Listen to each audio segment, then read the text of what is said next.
محترم ناظرین، السلام علیکم ورحمۃ اللہ وبرکاتہ۔ شب برات کی فضیلت۔ شعبان کی 15ویں شب شب برات کہلاتی ہے، یعنی وہ رات جس میں مخلوق کو گناہوں سے بری کر دیا جاتا ہے۔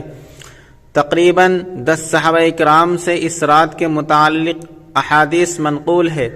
حضرت عائشہ رضی اللہ عنہا فرماتی ہے کہ شعبان کی 15ویں شب کو میں نے نبی کریم صلی اللہ علیہ وسلم کو اپنی آرام گاہ پر موجود نہ پایا تو تلاش میں دیکھا کہ آپ جنت البقیع کے قبرستان میں ہیں۔ پھر مجھ سے فرمایا کہ آج شعبان کی 15ویں رات ہے، اس رات میں اللہ تعالی آسمان دنیا پر نزول فرماتے ہیں اور قبیلہ بنی کلب کی بکریوں کے بالوں کی تعداد سے بھی زیادہ گناہ گاروں کی بخشش فرماتا ہے۔ دوسری حدیث میں آیا ہے کہ اس رات میں اس سال پیدا ہونے والے ہر بچے کا نام لکھ دیا جاتا ہے۔ اس رات میں اس سال مرنے والے ہر آدمی کا نام لکھ لیا جاتا ہے۔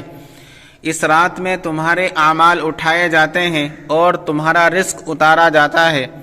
اسی طرح ایک روایت میں آیا ہے کہ اس رات میں تمام مخلوق کی مغفرت کر دی جاتی ہے سوائے 7 لوگوں کے۔ وہ یہ ہیں: نمبر 1 مشرک، جو اللہ کی ذات میں یا اللہ کی صفات میں کسی کو شریک کرنے والا ہے۔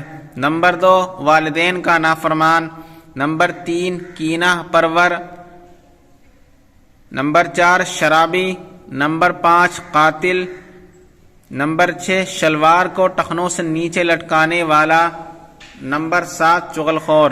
ان 7 افراد کی اس عظیم رات اور بابرکت رات میں بھی مغفرت نہیں ہوتی ہے جب تک کہ وہ اپنے جرائم سے توبہ نہ کر لے۔ حضرت علی رضی اللہ عنہ سے ایک روایت میں منقول ہے کہ اس رات میں عبادت کیا کرو اور دن میں روزہ رکھا کرو۔ اس رات سورج غروب ہوتے ہی اللہ تعالیٰ اپنے بندوں کی طرف متوجہ ہوتے ہیں اور اعلان ہوتا ہے: کون ہے جو گناہوں کی بخشش کروائے؟ کون ہے جو رزق میں وسعت طلب کرے؟ کون مصیبت زدہ ہے جو مصیبت سے چھٹکارا حاصل کرنا چاہتا ہو؟ ان احادیث کریمہ اور صحابہ کرام اور بزرگان دین کے عمل سے ثابت ہوتا ہے کہ اس رات میں 3 کام کرنے کے ہیں۔ نمبر 1 قبرستان جا کر مردوں کے لیے ایصال ثواب اور مغفرت کی دعا کی جائے، لیکن یاد رہے کہ نبی کریم صلی اللہ علیہ وسلم سے ساری حیات طیبہ میں